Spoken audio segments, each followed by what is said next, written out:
ese hombre holding up the bottle. Look a little closer, cigar and Moscato. An actor in improv coming from Chicago. Alto, make way for Paul Vato.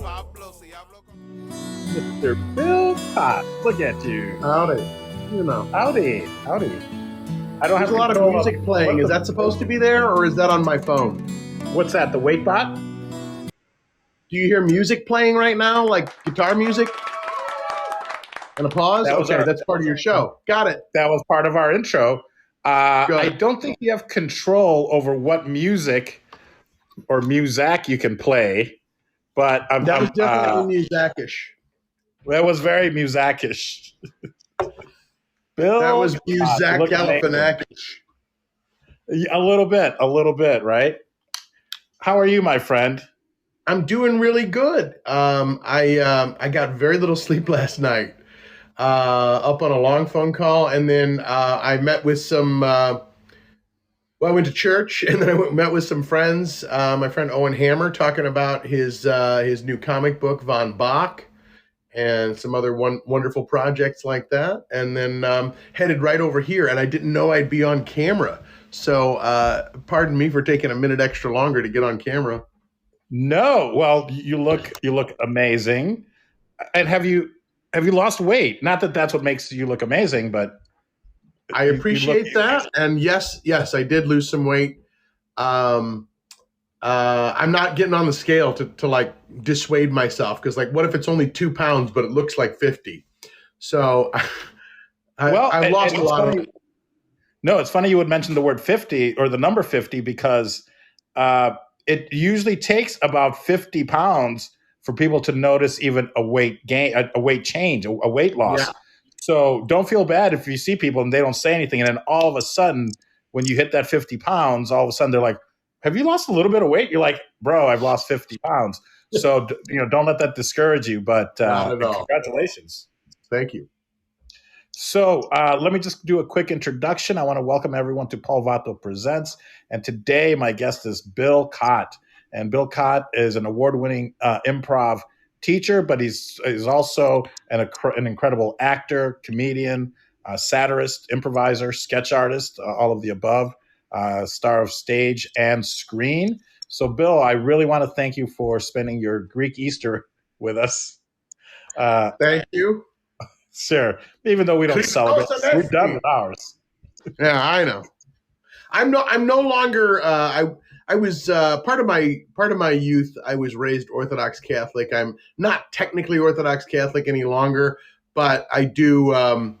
There was a lot about a lot of the Orthodox traditions that really hit home to me, and so there's still part of my Easter, even though I celebrate back on the regular calendar, if at all. The normal. That's right. Yeah. No, I not that I would know that, but why was there an Orthodox background?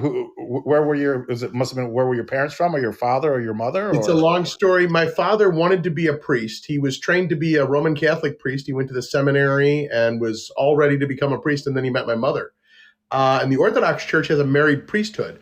So we had been popping around we had been Episcopalian, Lutheran, whatever. And then he remembered the nuns mentioning something about the Orthodox Church and how they had a married priesthood. And he was like, hey. So then we moved to South Canaan, Pennsylvania, in northeastern Pennsylvania, where he completed his seminary training to become an Orthodox priest. And we were that for a while. That's an amazing story. I don't think I knew that. So was your father in the priesthood his whole life, or what? No, well, for most of his youth, he was being groomed, pardon the expression, to be a priest. I see where this is going. Yeah, and then, he learned Greek, Hebrew, Latin, philosophy, literature. He did it all. And,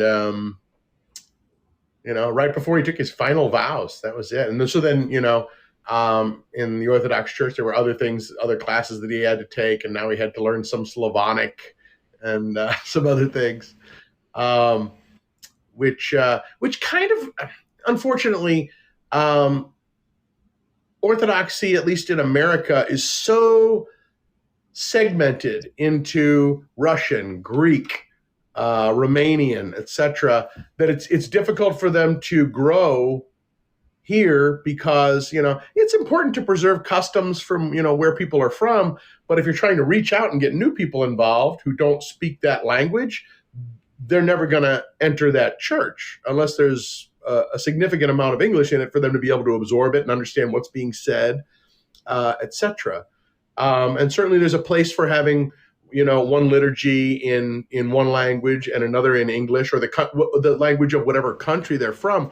But like in Russia for many years under communism, they were forbidden from doing it in the language of the country, in Russian. So they had to do it in Slavonic, which is kind of like a dead Slavic language, kind of like the Latin of Eastern Europe. The Russian government didn't want the people to understand what they were really talking about in church, because it might empower the people for one reason or another, or disempower them one way or the other. And in America, there's this unique problem of people wanting to preserve the culture that they came from, without making an effort towards, for lack of a better word, evangelism. Not that Orthodoxy or any form of Catholicism is considered evangelical, that I'm aware of. But you do want to make an effort to grow your congregation instead of hope that the grandkids stay in the religion that their grandparents were raised in. Right. You know what? That makes perfect sense, because you're right. You're always like, oh, there's the Russian Orthodox, there's the Greek Orthodox, there's and I knew I have Greek friends. So for me, I always called it Greek Easter. And then, as you grow up, and maybe as your worldview expands, you're like, wait a minute. Even the Greeks call it Greek Easter. It's not good. So now I'm like Orthodox Easter, because not everyone is Greek. And the Russians are like, but yes, it is Greek Easter. Да. Меня зовут Павел. Как дела? Да. Wonderful. Well, Bill, it is such a pleasure to catch up with you and to see you here. And we can chat about whatever you'd like. And if you have time, we can even bring some people up and maybe they can ask you some questions, because you've had such an amazing, this is something about you that I didn't know. And you reminded me a little bit of John Lutz, who I believe grew up with a preacher for a father. I just remember that was one of the things about our mutual friend, John Lutz, who went on to write on, Saturday Night Live, I believe, or 30 Rock, I should say. Yeah. A lot of great shows. So it's amazing to see the success that has come out of Chicago. Company excluded, but myself, just the people that have come out. Why do you think that is? Why do you think that? Is it the work ethic? Is it just that we're naturally funny? Why have there been so many successful people, especially in comedy, sketch comedy, improv comedy, and any of the shows that are based around that? I want to say there's two reasons, one of which is immersion. When you're in the Chicago scene, you don't just go off and do your thing. Well, there are some people that would, they would have their 9-to-5 job or whatever, be an improviser on Saturday and then forget about it all week. But most people who go there to study are going to wind up doing it 6-7 days a week, several shows or classes a day. They're going to be doing, Second City, IO, Annoyance, every other theater that has grown up there since, Comedy Sports, which is one of the earlier ones too. And so there's so many different opportunities to completely immerse yourself in improvisation in Chicago. But I think also the camaraderie, we stick in touch with people that we learned with, like I'm going to be in Portugal this summer with one of my best friends, and we've known each other since we went through the Second City Training Center together, friend of yours as well, Yvonne Landry. And she is bringing me to a European intensive. She started her own thing called the Superhero Training Center. You can find out more about that at superherotrainingcenter.com. But she is holding a European intensive for acting, stage combat, improv, character work, clown. I'm going to be studying clown for a week and then teaching character improv for a week. And that's because Yvonne and I came up through the Second City system. And, you reach out and you work with friends of yours. And, I think almost everybody that we know, maybe if they didn't reach out to us, they at least reached out to other Chicago. Like Lutz is another great example of that, He was friends with Tina back in Chicago. They were even on the same Herald team, I believe. And so she reached back and, pulled him in the production and made him a part of it. 30 Rock. And, so many of our friends have done that. She got her job at Saturday Night Live because she's brilliant, but also because Adam McKay, who's now a brilliant filmmaker, reached down and said, hey, you know what? This woman deserves her due. She deserves her shot.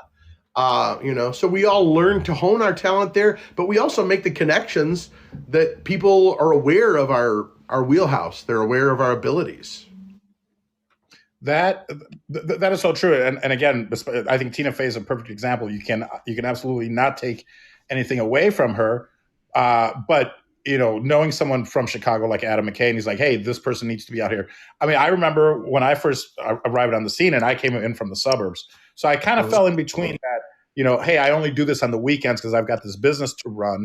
But I was lucky enough to be, to have my own business I owned a gourmet ice cream and coffee shop, Oberweis Dairy of Geneva. Yeah. So I could actually drive into the city. So I could do somewhere in between where I wasn't doing it every day, but maybe 2 or 3 times a week. And then especially once we started South Station and did Touched by an Anglo, I was able to dedicate the weekend to that, but then still pick up a class here and there during the week. But I remember when it was kind of, like when Horatio was first going out there, but I'm sure that, Tim Meadows was already out there and Chris Farley had already been out there. And I'm sure they were like, hey, there's this guy, Adam McKay, you should know. So it kind of all just trickles that way. And obviously you have to have the chops and the talent, but it's nice to have that connection. Even when we moved to LA, I guess you were there, and Jim Zulovic was our first call. We're like, well, what do we do? It's 2000. We just moved here. We don't know anyone. And he was like, oh, well, there's this bar we can go smoke at. That's where I go.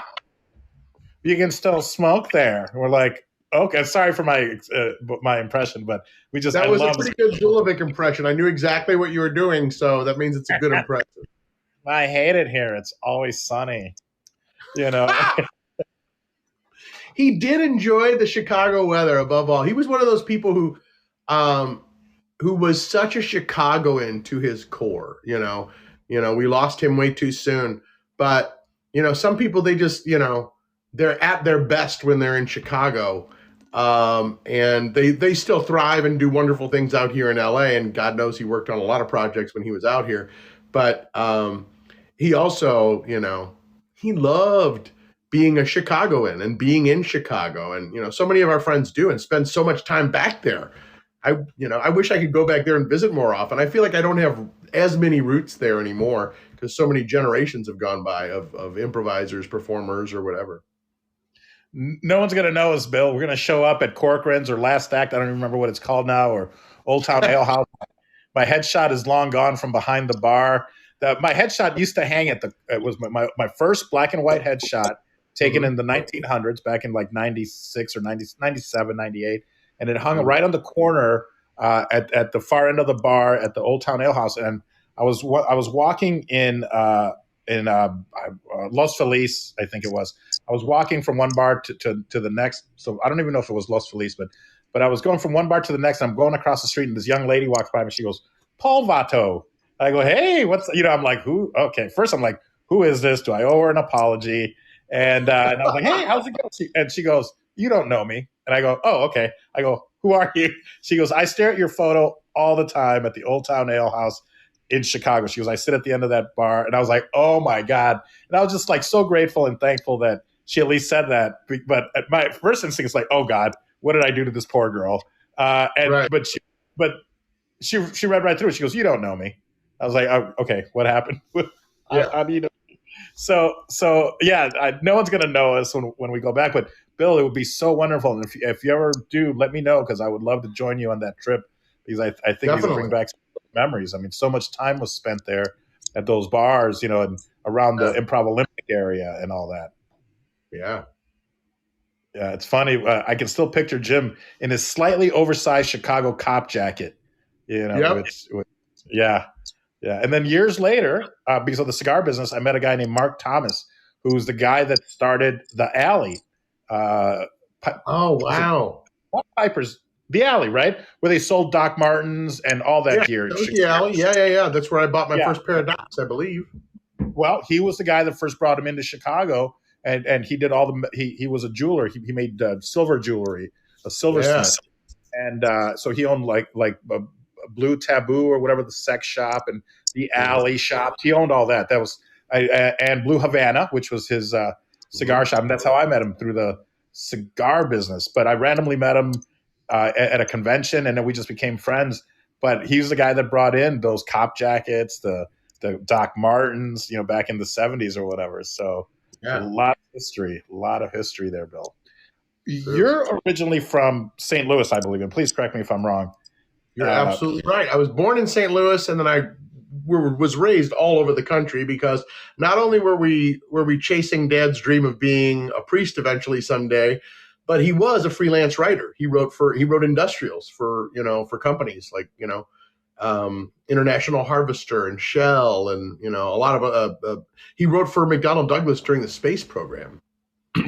So wow. We would move based on his job. So it was like being an Army brat, only your dad was the opposite of a drill sergeant. He was a comedy writer, working in the corporate world.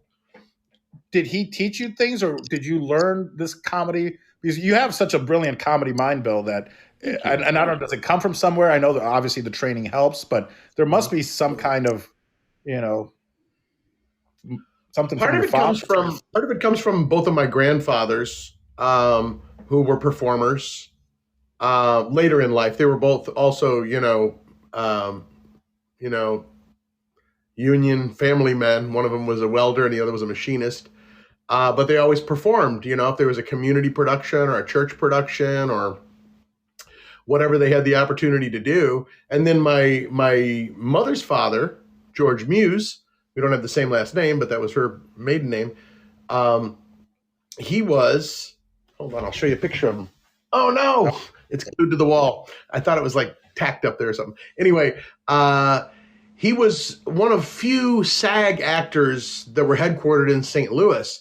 So anytime there was a big thing like a McDonald's commercial that needed Watson from Holmes and Watson, he had this mustache. It was perfect for that. He would play Santa Claus and later grew out a full beard so that he could be Santa Claus year round, and made a lot of money. And used to work with Mickey Carroll, who was one of the Munchkins in the original Wizard of Oz. And since he was a little person, he would often get cast as an elf. And my grandfather, who looked like Santa Claus, always got cast as Santa Claus. So they were two of the few SAG actors that were in St. Louis, and they were always working together, Oh, that's amazing. That's amazing. Now, and did I read this somewhere? Am I making this up? So did your dad also put you in a commercial? Were you in any of his commercials? Or no.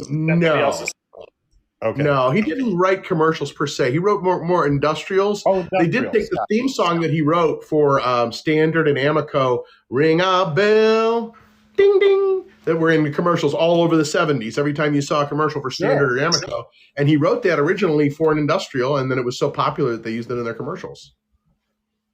That's amazing. I remember it. I mean, because I remember that distinct ding ding, Yeah, like you used to roll over that little hose when you pulled into the gas stations, and it'd make the ding ding. Yeah, and then somebody had to run out and pump your gas and clean your windshield and check under the hood. I mean, they had to know that you were there. What a life, how things have changed. I know that there's still some places on the East Coast where you're not allowed to pump your own gas, but if anyone's listening that's younger, they're like, well, wait, what do they care who shows up? Well, somebody had to pump your gas and clean your windshield and do all that. Yeah.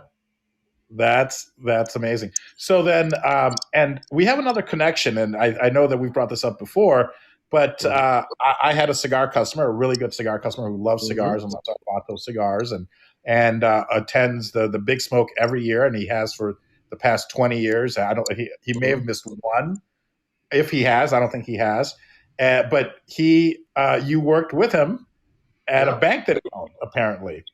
Yeah, St. John's Bank in Overland, Missouri, which is where I went to high school, where my father grew up. where his mother grew up. That community there, St. John's Bank had been around, all my life and way before that. And so when my sister graduated, she was looking for work and she found a job working as an administrative assistant at St. John's Bank and immediately moved up the ladder. And, at the time, Fletcher was vice president at St. John's Bank. And so she was secretary to the vice president. And so that didn't hurt when I graduated from high school and was looking for work instead of going back to work at the Steak and Shake where I was working at. People aren't familiar with the Midwest. Steak and Shake is, that burger chain that makes amazing shakes and chili. So anyway, that was my job before that. And then, once my sister was able to put in a good word, I met with Fletcher's brother because his family was very much a part of that bank and founding of that bank. His brother Mark was head of HR. So he brought me in the office and already knew that he liked me and thought I was funny and whatever. So they both supported me. And, I worked my way through college, basically working at St. John's Bank, not like I wasn't like directly under Fletcher. So I would see him and be like, I shouldn't bug him because he's the vice president of the bank, but he's also cool with my sister. So what do I do? And I think, working at the bank really prepared me for listening a lot. You have to listen as an improviser. And I really took a lot of time to listen to people and slow down because when you're a bank teller, especially in the mid to late 90s, your customers tend to be a lot older because younger people use the ATMs and other things. The people who are actually in the bank are going to be older people, sometimes who are confused by some of the new processes and need to talk it over, or they're lonely. And, you become a surrogate grandchild for them or whatever. And I guess I have that sort of grandchild face. And a lot of them would spend a little extra time. So I'd spend a little extra time listening. And, I loved my experience there. And then Fletcher, years later, when I opened for the Smothers Brothers at the Family Arena in St. Charles, Fletcher got seats on the floor at the arena to see me perform. And I'm probably mostly for the Smothers Brothers, but it was good to know that he was out there as well as my family and, people from all over my life. But he was definitely one of the people that I was proud to have in that audience. Of course. And he is he's very proud of you. And it was just one of those things where, as you start to know your customers and they become more like clients than customers, and Fletcher and I would chat. And then, of course, my history of comedy came up in Chicago, and he probably mentioned, oh, I had an employee of mine that went off and now is kind of famous. His name is Bill Chott. And I'm like, of course I know Bill Chott. Yes, of course. Or that's probably the only way it would have happened because I didn't know that you worked at a bank. And then he told me his history of owning this bank or his family starting this bank, and you being one of his star employees and or coworkers, as I like to say. And so it was just star employee necessarily. Amazing. So then did you kind of quit cold turkey and move to Chicago, or did you ever commute, or did you just decide? And how did you know to go to Chicago? Because the internet was maybe just starting, or the internet was not a thing before then. No, it was because of my dad. Because he would do, when he worked with Hormel, International Harvester, companies that worked out of Chicago, he was already familiar with Second City from SCTV. And, he knew that they did, Saturday Night Live. And, he was probably familiar of the history of the Compass, because the Compass, that later became Second City, started off in St. Louis. That's right. When my dad was in college. And I kept on asking him, did you ever go to the Crystal Palace at Gaslight Square to see, Mike Nichols and Elaine May or any of those, Severn Darden, Del Close? That's where Del Close started improvising. And my dad was like, no, we didn't really know about any of all that. I was like, okay. They went to the Muni Opera and saw musical comedy in an outdoor setting.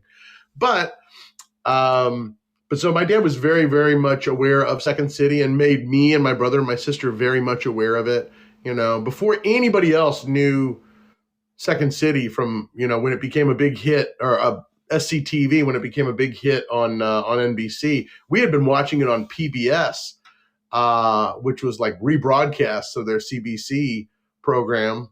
And it was, we would be walking around talking like Bob and Doug McKenzie, going, "Goo, goo, goo, goo, goo, goo, goo," before anybody knew what that was. And we were going through the roof when their album came out, and they had 2 hit songs, the 12 Beers of Christmas and Take Off with Geddy Lee. My sister was already a huge Rush fan anyway. So, so we were steeped in Second City. And so what I did was, what anybody used to do in that day was I went to a bookstore that had a book stand, a magazine stand, a news stand. That was the term we used to use back in the day. They had a newsstand that would have, the New York Times, Chicago Tribune, and all the other papers. So I got a Sunday paper, Chicago Tribune, and circled all the ones that said bank teller, because that was the thing I had the most professional experience with at the time. I had a degree in communications, so I could have probably looked for a communications job, but I took the easy route because I knew I was going to leave whatever job it was eventually, hopefully, and worked out that way to become an actor.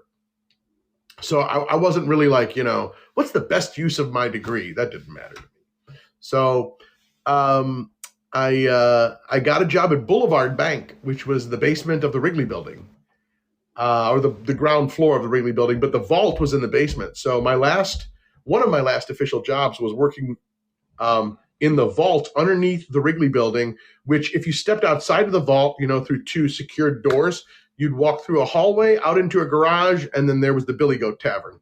So a lot of mornings, I would go to the Billy Goat Tavern and have breakfast after checking in and doing my morning deposits, waiting for the afternoon deposits to come in, or me and Jerry, the other guy that worked down there in the vault with me, it was just 2 tellers down in the vault all day counting money, and we could take it at our own pace. And if you got through everything early, then you just sit around the office and, shoot the shit for a couple hours, which is what we did.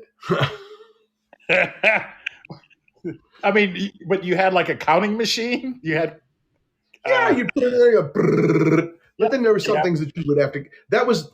Counting machines back then weren't, putting it through the machine for a strand and making sure that they weren't counterfeit or anything like that. So you really had to keep an eye on it. A lot of them you could tell by touch whether it was a counterfeit. Didn't come into many counterfeits, but I came across maybe 5 or 6 in my career as a teller. Oh, wow. Okay.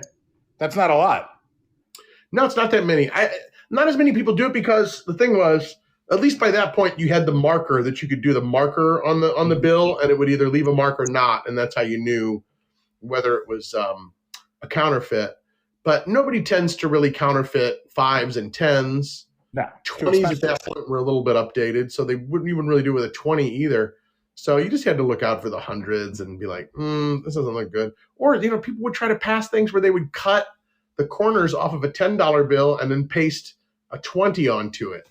And I'm like, okay. Maybe it was somebody's leftover magic trick, but didn't you just burn a $10 bill then? It's no longer usable as the 10, so then you're out 10 anyway. I don't know. Well, I'd heard a story where if you were to send in like the 4 corners of a bill, they'd send you a new bill. But I don't think that was true. That might have been the case. Well, then why don't people just take one corner from different bills and make new bills? So I don't think that could be true. Yeah. Did you ever run into, I don't know, who were the famous icons of the Billy Goat Tavern, but like Mike Royko, or did you ever see any of these people? No, I never saw, or if I did, I didn't know that it was them. But I don't believe I ever saw any of the Chicago Denzians who were regulars at the Billy Goat. Of course. And so around what year was this, Bill, if you don't mind revealing? I moved to Chicago in 92. So summer of 92. And that was my job. And then I lived in Wicker Park in this place that was originally created to be like a senior living center or assisted living center, and they couldn't fill it. So they started filling it with young artists and stuff like that who couldn't afford housing, and this made it affordable. But you had to share a bathroom with the person next door to you, like you were some like Wild West boarding house or something. Wow. And you had your own room type of a thing, or? Yeah, my own studio. Yeah, my whole apartment was about as big as my bedroom is right now. Sure. It mostly my bed. And then TV was up on a counter. The small refrigerator and stove and everything were kind of like built into the wall. and then you had your shared bathroom situation. So did you end up at Improv Olympic first or at Second City because you knew of Second City, or how did I that? wound up at Second City. I really didn't even know about Improv Olympic. I had heard about it in the ether just a little bit from my friend Ray Brewer and from Tom Johnson, who later went on to work on The Daily Show. They were talking about Improv Olympic. Yeah, and I was like, I don't have time for that. I'm there for Second City. and then before I even started going to Second City, I was looking through the Chicago Reader, and I would keep on seeing about Improv Olympic. And the first show I saw there was not a good show.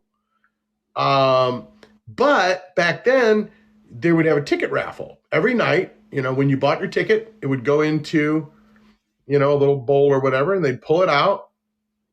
And then they would take, that person would get 15 free tickets or whatever. Because, from a business standpoint, you're going to make more money off the people who come in if you get a cut of the liquor and they bring in, 10, 15 friends and they get in free, but they drink, $200 worth of beer, you're doing good. Mm-hmm. So I was lucky enough to have gotten those tickets because I didn't want to come back. I saw it with my brother and he was like, "You're better than everybody on that stage." And I said, "Well, thank you, but I don't know how to do some of the stuff they were doing." And he was like, "You will." And then and I came back and I saw The Family. So my real exposure to IO at first was The Family. With that time, it would have been Adam McKay, whom we talked about earlier, Ian Roberts, Matt Besser, Ali Faranakian, and Miles, of course, yeah, Miles Stroth. So yeah, that was like the core, group of The Family, and I was like, wow, these guys are amazing. I want to learn how to do that. However, all my money from the bank was being spent on rent, food, and Second City. And at one point, I took a class from Sharna, and I was there 1 week, and I came back the next week, and I wasn't able to return. The money wasn't there. I also I didn't feel it was clicking for some reason or not. Personalities, maybe, I don't know.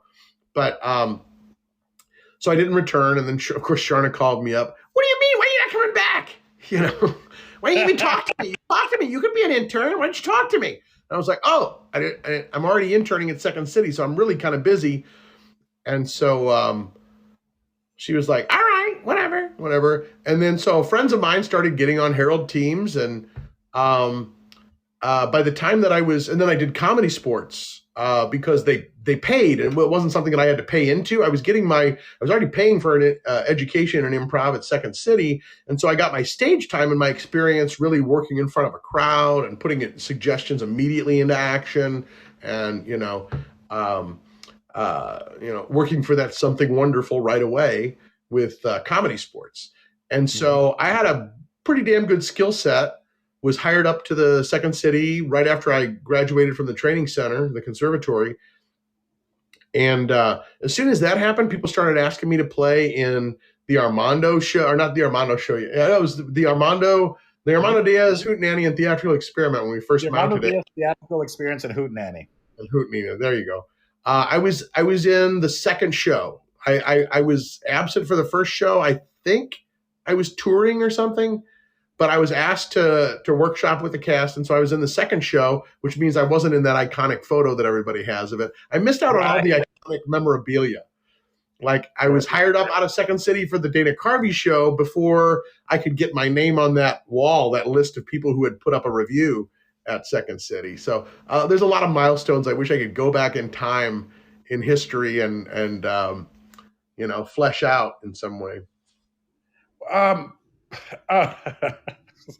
It seems silly. It's a silly little thing, and it's rooted in Chicago. And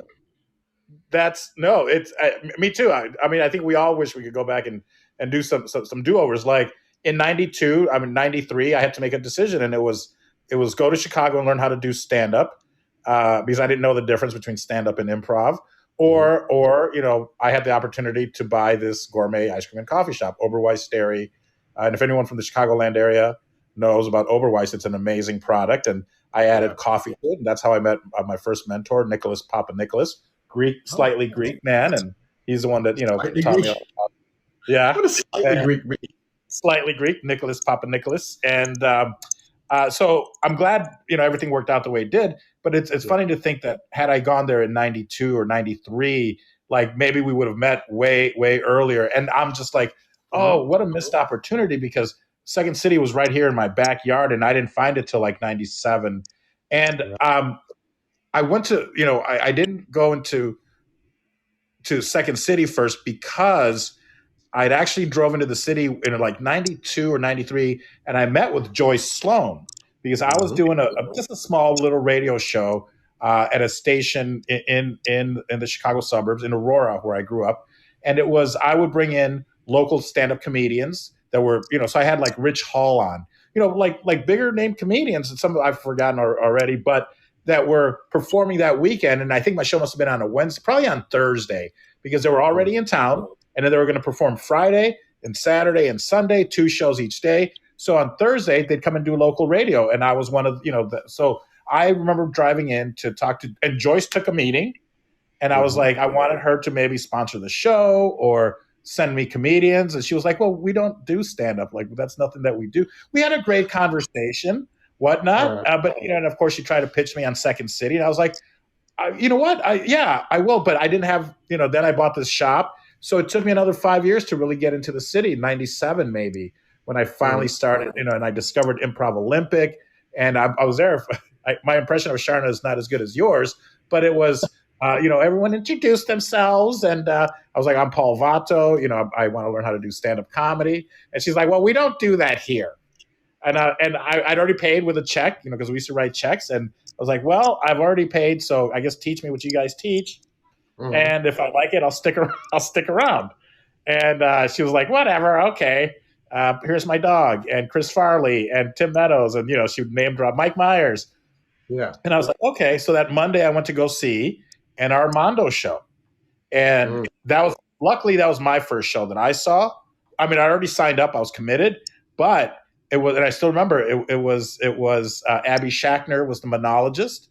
And she talked about her father being a dentist from Ohio. And then what you guys did, and I don't remember if you were there, forgive me, and I'm sure it was like Brian Stacks. I don't remember either. But my guess is I wasn't there because every show that I did in those early days, Armando himself was always the monologist. Right. So this was already as it evolved, and it was Abby. And maybe we should explain a little bit what the Armando show is. Or what it's become, but I think it was probably Stack and Kevin Dorff and Kevin Mullaney and Peter Gwynn and Sue Messing and that group. And I was just like, probably John Lutz.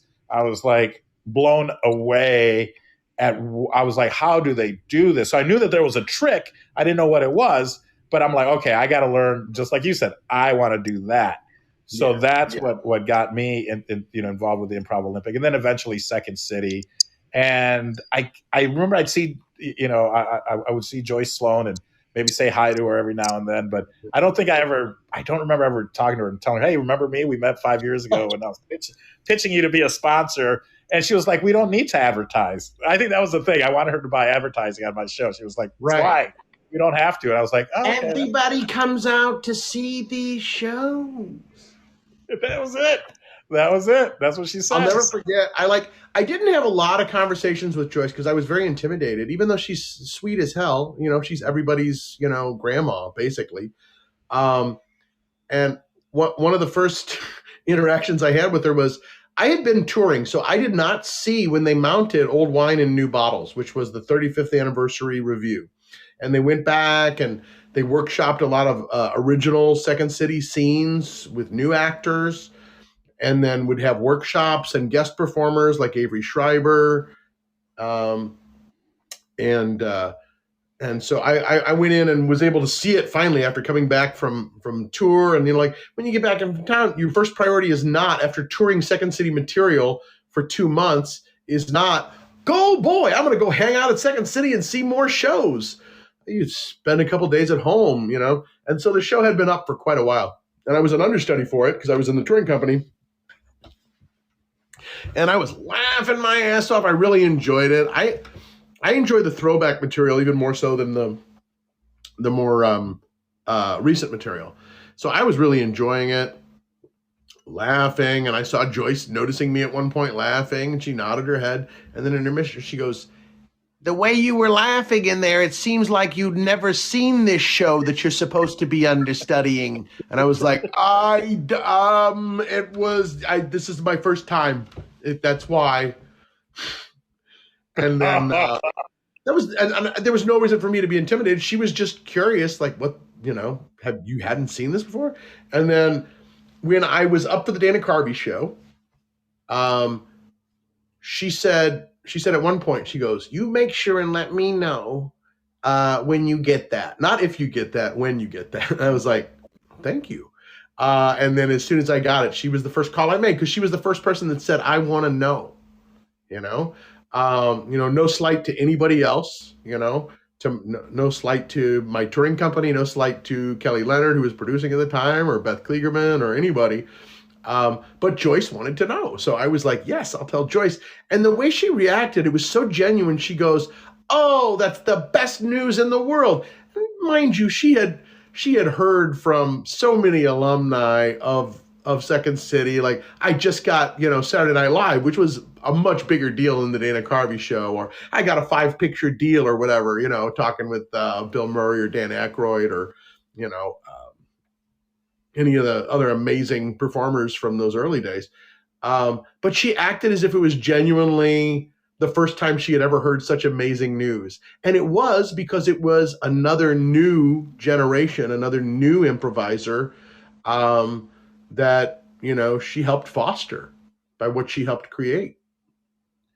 Wow, great story. What touring company were you with, Bill? Or I was in Blue Coat. You were in Blue Coat. Which means when I was hired up, my company was Ali Faranakian, Rachel Dratch, Rachel Hamilton, Francis Callier, and Kevin Dorff. That was so I was the ultimate freshman. I was quaking in my boots because most of them I had only seen on the stage, and I was in awe of Kevin Dorff and wound up being his roommate for a year. And, I had, Francis had been there longer than anybody, both performing and teaching. And Ali I had seen with the family that night. Rachel Hamilton was kind of like a senior, and I was a freshman in comedy sports. So, she was already moving up into Second City as I was just coming into comedy sports. So everybody was this and then Rachel Dratch, I had the world's biggest crush on. Everybody that was in that company I was in awe of. So it was the best experience. And then later, Tina Fey and Amy Poehler moved up into that company when Rachel moved up to main stage, and when Francis moved up to ETC, I believe. That created 2 new openings. So they brought in Tina and Amy, and so they were technically behind Rachel, they were, I don't know if that's the right word or not, but they were then the freshmen, and you guys had moved up. Yeah. Wow, amazing. And I knew that when Tina and Amy had done this thing that was very different from anything that I had seen in any review, and probably harkens back closer to the early roots of Second City. It was a poetic monologue called "I Want to Be an Action Hero." And they were reciting it at the same time, and they trade off lines and trade off words, and it was spoken word, and it was so wonderful. I was like, I've never seen anything like that here at this theater. They're going to revolutionize the place. And they went on and did that. Amazing. In so many different ways. So did you not, you didn't get to do a review then at Second City? Then you got not a main stage review. I understudied for a month in Adam McKay's role in Pinata Full of Bees, which was talk about, a show that really, really kind of like shook things up at Second City, because it was very Brechtian in that people would change costumes and things on stage. It was very much like a Herald, because all the scenes got called back and intertwined by the end. It was I think, a lot more radically political than most of the reviews I had seen there, because I had seen reviews like, Iraq, you break. Haha, we just made an Iraq reference. And this one was, it was starting with like this post-apocalyptic gas mask vision that satirized the America's always going to win mentality, and ended with people literally cutting up their Blockbuster cards, which at that time was unthinkable. That was the only way to access all this entertainment that was out there. And people were like, yeah, screw this company for what they're doing. And Adam McKay would be cutting them up, or no, he was doing the monologue as I think John Glazer in a donkey mask was cutting up the cards on stage. And I got to do that for a month. I got to step in, another one of my comedy heroes, since I saw those guys perform with the family the first time, got to perform in his shoes for about a month. And then I didn't get moved up permanently because Kevin Dorff was senior to me, but he was in Edinburgh, Scotland. And by that point he was with Green Co., not Blue Co. So they picked up Green Co. and took them to Edinburgh, and he was performing there. And so they couldn't move him up right away.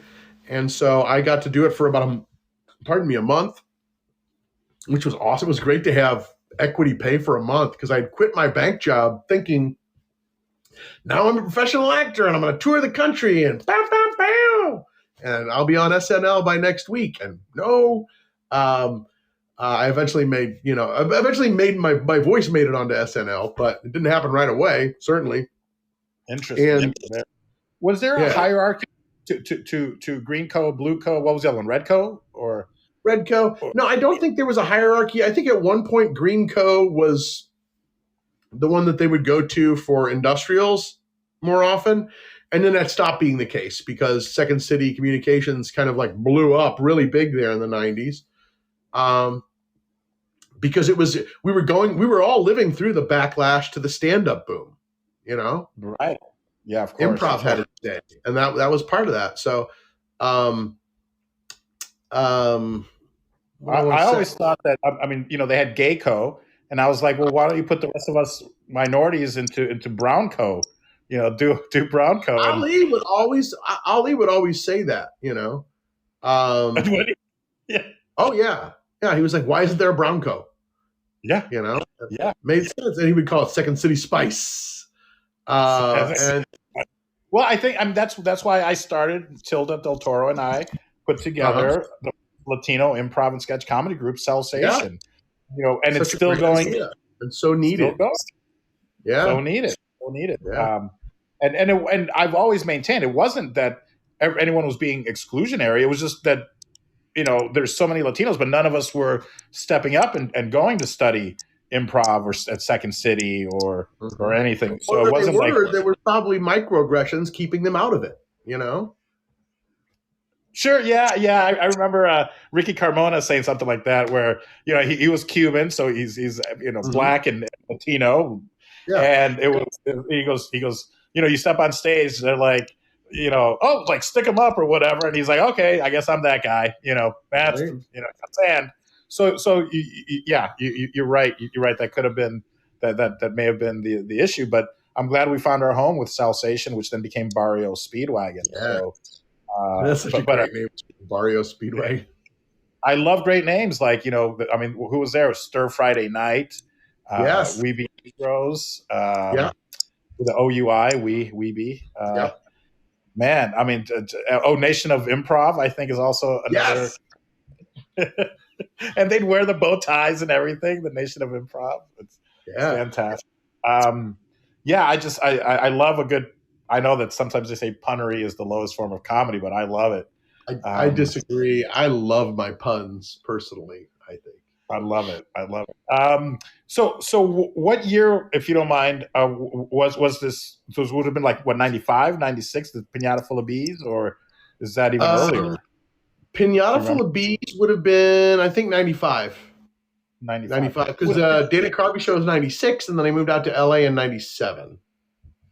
Wait, so then did we not hang out in Chicago? I think I made that up because I may have. No, we did hang out, and here's what happened.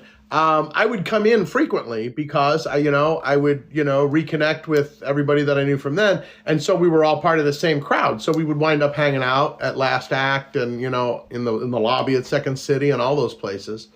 And I definitely got to know you more when you moved out to LA. But there was definitely a period in time where, I came back and I was like, oh, who are these new people? I met you and a bunch of other people who hadn't been like, in the system at the same time I was, but we're always this continuous family, at least hopefully, that's been there from the history, and new people coming, and other people who've been doing it for a while moving on to other things. And but yeah, we definitely hung in Chicago. And now that you mentioned that, I do remember that, because it was the same thing. Even in 2000, when I finally made the move to LA, when I was probably back 5-6 times a year, because you miss Chicago. You love Chicago so much. And you're right. You're like, oh, who are these new people? And you meet them and you try to encourage them to move to LA because that's where they're going to need to be, or New York. So it's all getting much clearer now.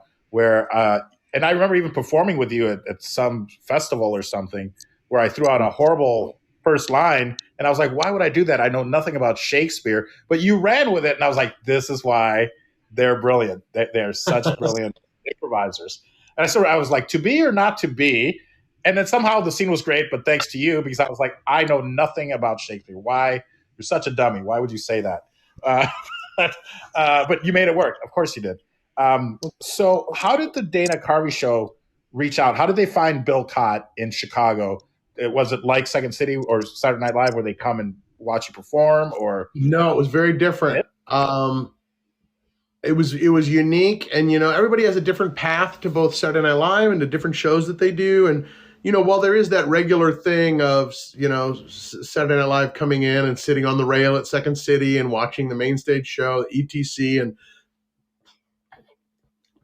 that year they went out to Northwest, and the amazing cast at Northwest included Dave Koechner, Todd Stashwick, Nancy Walls, and there was something about the chemistry with that cast that they wanted to see all those people.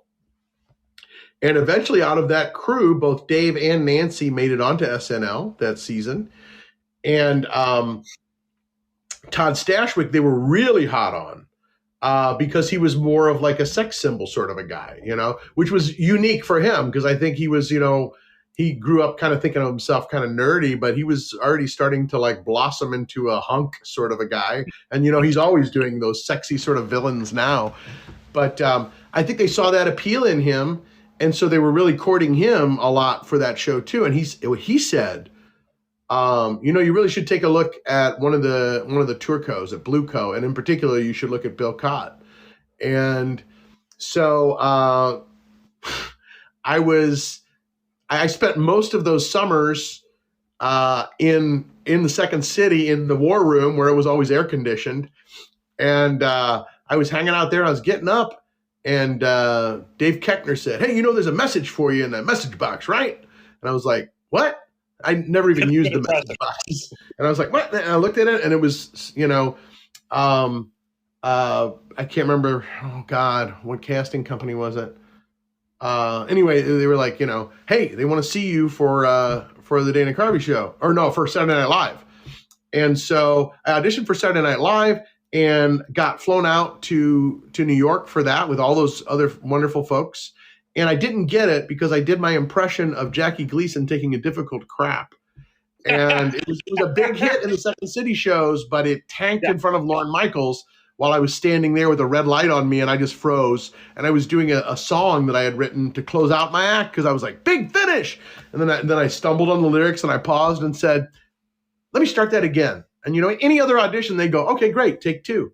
But you can't do that on live TV. So I think that was the point at which I lost SNL. But Robert Smigel, who was exec producing the Dana Carvey show about a year later, remembered my audition, thought it would be hilarious to have me do that impression, the impression of Jackie Gleason for Dana Carvey.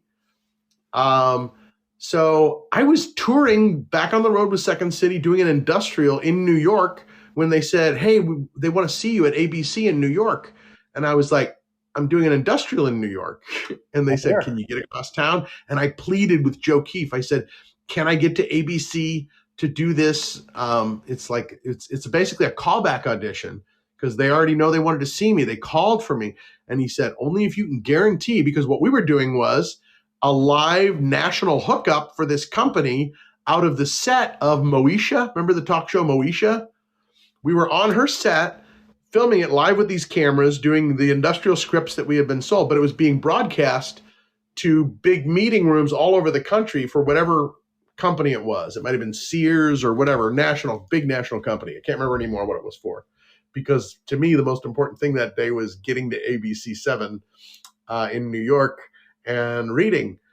And they asked us to do like 3 characters and 3 impressions, or you could just read through this monologue 3 times as 3 different characters.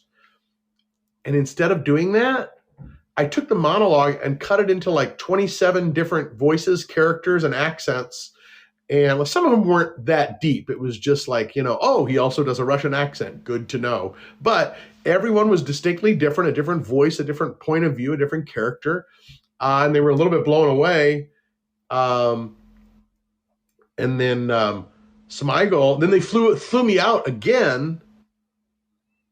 Yeah, I got flown out. Me, Susan Messing, Scott Robinson, Kate Flannery was already out in LA, I think, at that point, and just a host of other people too. Of course, Stephen Colbert, Steve Carell, who wound up booking it as well. It was great to have been a freshman while they were like the college kids that came back to visit the high school after they graduated. Basically, they were even beyond the people that I considered the seniors, and so Smigel comes up to me, taps me on the knee, goes, "Hey, Bill, could you do me a favor?" I said, "What's that?" And he goes, "Can you do your impression of Jackie Gleason taking a difficult crap?" And I was like, no, that's what tanked my SNL audition. I know. I was watching it laughing because A, I thought it was funny, even though Lauren wasn't getting it. And B, I thought it was funny that Lauren hated it. So could you please, Dana will love it if I set it up with that. Can you please do it? And I was like, okay. And that's what got me the job. Because we had another callback. They flew us out to Igby's Comedy Club, and we were all lined up. I was one of the first people to go through the door, walked out. The casting director from the network at the time came out. She was looking around. She was looking for somebody, I don't know who, but then she caught my eye, and I was like, "Is she looking for me?" And she went like that. And I was like, "Is that for me, or was she just saying because she saw me and I had just recently gone?" Or I didn't know. But then we did our first round of auditions, stuck around. I was already a big fan of Bob Odenkirk, and he was kind of auditioning for that show. He had already been on the Ben Stiller show, which I loved. And I think they had already done the first season of Mr. Show. But he was, eyeing out network opportunities. And so, and he's like best friends with Smigel. So I think it was basically, if he could get released from his contract at HBO, he could potentially work with his buddy Smigel on this show. And of course, he and Dave Cross came in and did, visit the offices and give some input and stuff like that later on in the day. But I actually read lines for my audition with Bob Odenkirk, who I was thinking at the time, oh, I guess Bob's already got this job, and now he's reading with some of us people who are trying to fight it out for crumbs. Mm-hmm, mm-hmm, mm-hmm. Would you mind sharing that impression of Jackie Gleason taking a difficult crap? I gotta be honest with you, I'm not prepared, and I missed a whole night's sleep last night. So okay. I'm struggling to give you a coherent interview, and I don't think I would hit the nail on the head if I did that. But if people want to see the documentary about the Dana Carvey show, Too Funny to Fail, they will see my impression of it there. Wonderful. And because that was actually my next question or comment is about the documentary on Too Funny to Fail, which and thank you for doing this. And as soon as you want to wrap it up, let me know, because I don't want to take up the rest of the night.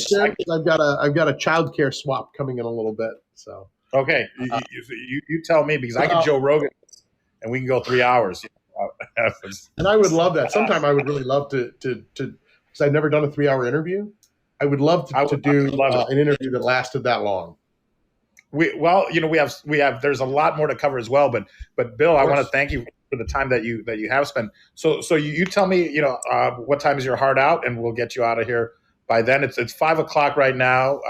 It is 5:00, and you just asked a question, so I'm gonna do not the Jackie Gleason question, but I'll answer whatever question you are moving on to. I'll be happy to answer that for you for sure. Yeah, of course.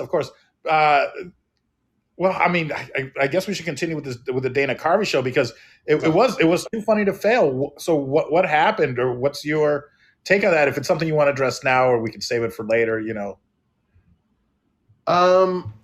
It was difficult because everybody around me when we were shooting it, from the cast to the writers to the producers to the hair and makeup and all, a lot of the hair and makeup and props and all those people worked on Saturday Night Live originally from the original show.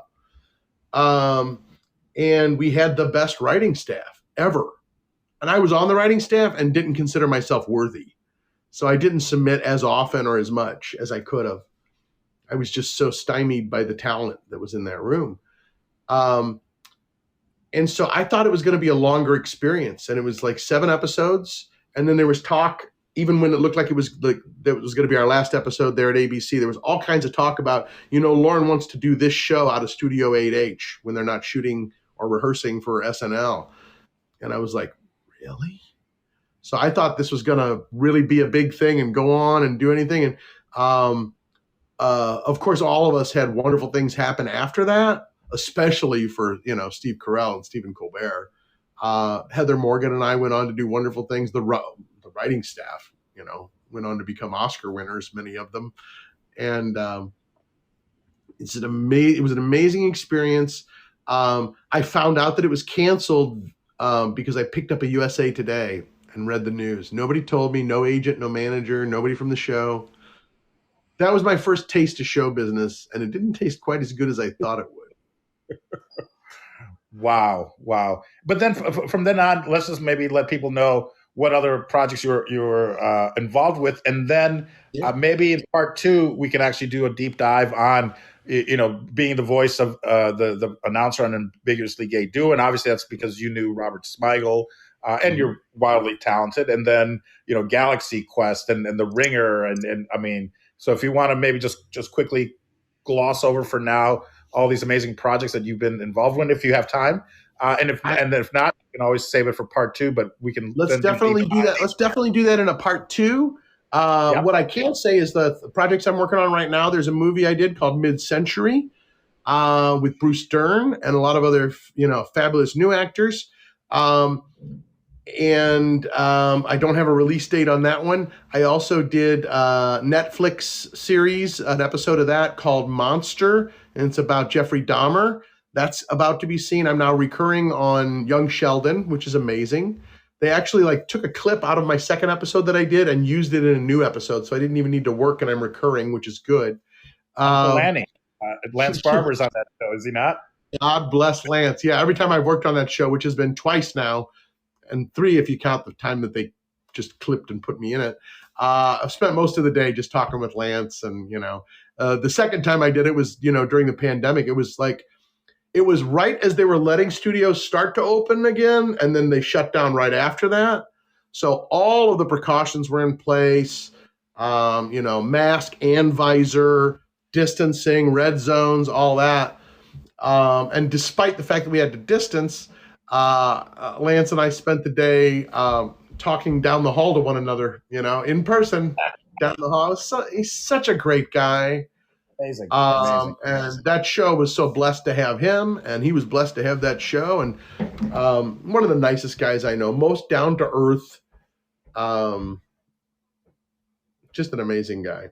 And then the other 2 things that I'm doing educationally with Improv is I'm teaching at the Superhero Intensive that I told you about. People can go to superherotrainingcenter.com. Yvonne Landry has brought in some of the best teachers from all over. Sharna Halperin, who we mentioned earlier, is going to be teaching there. Todd Stashwick, whom we also mentioned earlier, is going to be there. A teacher from the Lecoq Clown School is going to be there. I'm going to be taking that class just to learn more about clown. I'm going to be teaching a class in character and improv. And she's got all these teachers, voice teachers who are like voice coaches to like famous celebrities. Amazing. And then I'm also teaching in Austin and doing a show in Austin, Texas, May 15th. If people want to find out more about that, they can send an email to connect@pubpartyentertainment.com. Connect at pubpartyentertainment.com. Wonderful. Well, I hope you enjoyed taking Lecoq class. No? I knew it was coming. Yeah, I know you did. Do something with that. No, I'm just kidding. Bill. I did. I said coming. I love it. Oh, it was good doing a dick joke with you today. Thank you, Bill. Can I say that on Fireside? We'll also have to maybe talk about some of the times we've hung out, some Vegas stories. Would love that. Yeah. But it's so wonderful to see you, and you look amazing. Again, I mean, I think it's for your health, and it's amazing what you're doing. I know it's not easy because I would love to find out, and we'll chat later. What you're doing, because I lost something like, I'm still super heavy, but I lost like 65 pounds by doing yoga. Yeah, I could tell you'd lost a lot. So I think we're both on that same journey. So thank you. And it's what's that? I said, keep on losing. Yeah, keep on losing. Well, Rich Tellerico said that, because his weight has always fluctuated. And when he was on the main stage, there was a joke that was based on his weight. And he said the sweetest thing he ever heard was no laughs when they went after his weight on the stage for this joke. And then it didn't work anymore because he was no longer super heavy. And he said that was kind of the sweetest sound of silence, was not getting any laughs,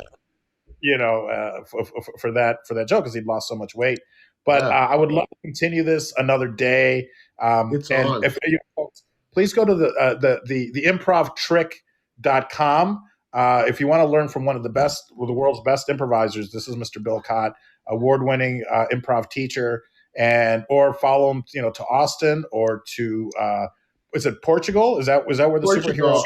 Figueira de Foz, which is an amazing beachside town where we're doing improv at this resort, and right across the road from it, one of the largest electronic dance music festivals is going on. So it's not just like, first of all, it's an amazing way to study with people from all over the world, to get the skills that people need to get. Because when Yvonne started Superhero Training Center, the idea was, why is it that all these British actors wind up playing American people in American superhero movies? And it's because Shakespeare training, and part of that Shakespeare training includes stage combat. And while Americans do get stage combat, every British actor learns their stage combat.